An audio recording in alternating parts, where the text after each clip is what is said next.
Welcome back to Graceful Growth Motivation. Today, I want to explore something close to our hearts, the difference between being a friend of God and the friendships we experience in our digital age. The world we live in, where everyone is running after their goals, somewhere I feel like we are lacking in the realm of meaningful relationships. Let me tell you what it means to have a real friend and what that real friendship can bring. In a world where relationships seems as fleeting as the swipe of a screen and as disposable as yesterday's news, the quest for friendship feels like searching for a rare gem in a sea of pebbles. True friendship stands as an indispensable pillar in the architecture of human existence. At its best, true friendship enriches our lives with resolute companionship, emotional sustenance, and an empathetic understanding that nurture our well-being and fosters resilience. In the presence of genuine friends, we find a reflection of our best selves and a safe space for vulnerability and growth. These relationships offer a mirror through which we can see our own strengths and weaknesses more clearly, encouraging personal development and self-awareness.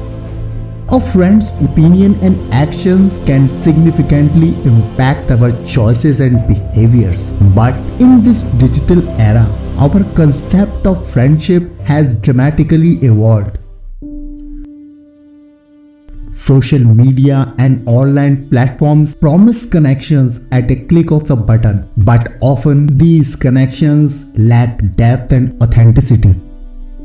We find ourselves scrolling through endless feeds, engaging in superficial interactions that offer a fleeting sense of belonging, yet leave us feeling more isolated than ever. As we navigate the complex web of digital relationships, the enduring friendship with God stands as a beacon of true connection. For many of us, our upbringing often shapes our perception of God's image. James chapter 2 verse 23 says, Abraham believed God, and it was credited to him as righteousness, and he was called God's friend. You did not stumble into this world accidentally, nor did you randomly show up in the life to see how things might unfold. According to Psalm 139, God knew every bit of your essence even before forming you. Your quirks, your essence, uniquely you. You were fearfully and wonderfully crafted with meticulous care. As one biblical writer put it, for God created everything, and it is for His pleasure that they exist and were created. God takes immense joy when we comprehend our purpose here, to foster relationships, companionship, and notably friendship with Him. Greater love has no one than this. Jesus once articulated that He laid down His life for His friends. You are my friends if you do what I command. It's one thing to casually mention Jesus' name when convenient, claiming He is a friend. It's entirely different when He mentions your name and affirms, you are my friend. So, whom did He sacrifice Himself for? Not just the clergy, the popular, the good-looking, or the elite. No. He gave Himself for every living soul on this planet. That includes wonderful you.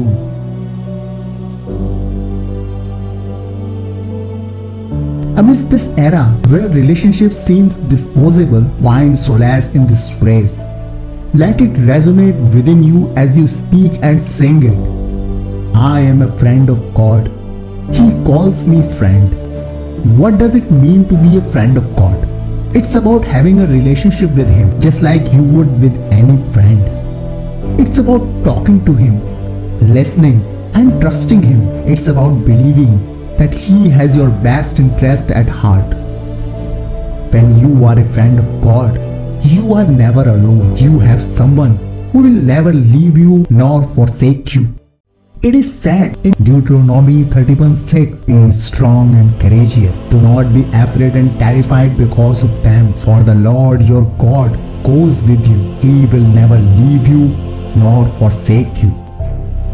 This verse is a powerful reminder of God's presence in our life. Just as a true friend stands by you through thick and thin, God assures us of His constant presence. He encourages us to be strong and courageous, not because we are alone, but because He is with us in every challenge we face. This promise from God is like having a best friend who never leaves our side, giving us the strength to face anything. Matthew 28:20, where Jesus says, "And surely I am with you always to the very end of the age."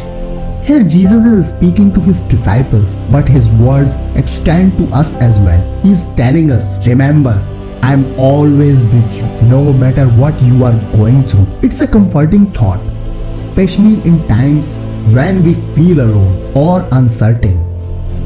This verse reassures us that our friendship with God is not just for a moment, but for a lifetime and beyond.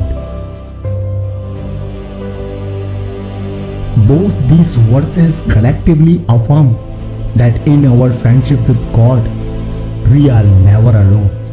He is a constant companion, a source of strength, and a guiding light, much like a true friend who understands us, supports us, and walks with us every step of the way. As we reflect on the depth of Jesus' friendship with His disciples, let's consider the Last Supper as described in Luke 22.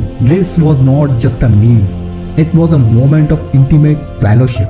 Jesus gathered His 12 disciples in an upper room to celebrate the Passover.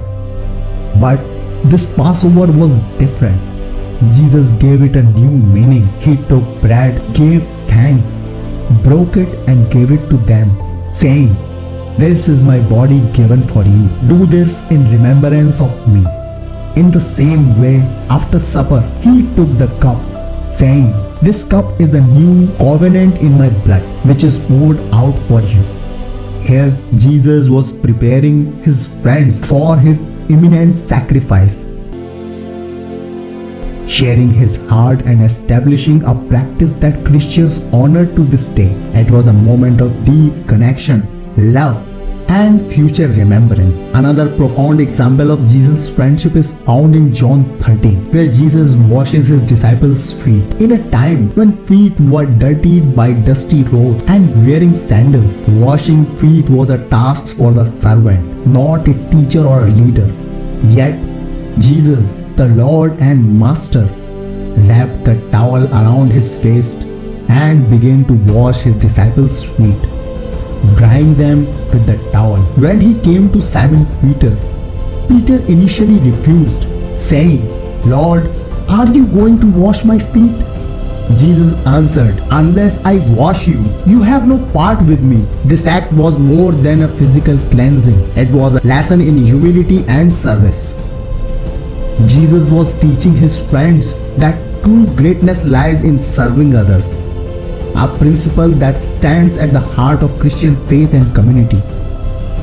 It was an intimate act of love, showing that He came not to be served, but to serve. Remember, being God's friend isn't about being perfect. It's about having a heart that seeks Him.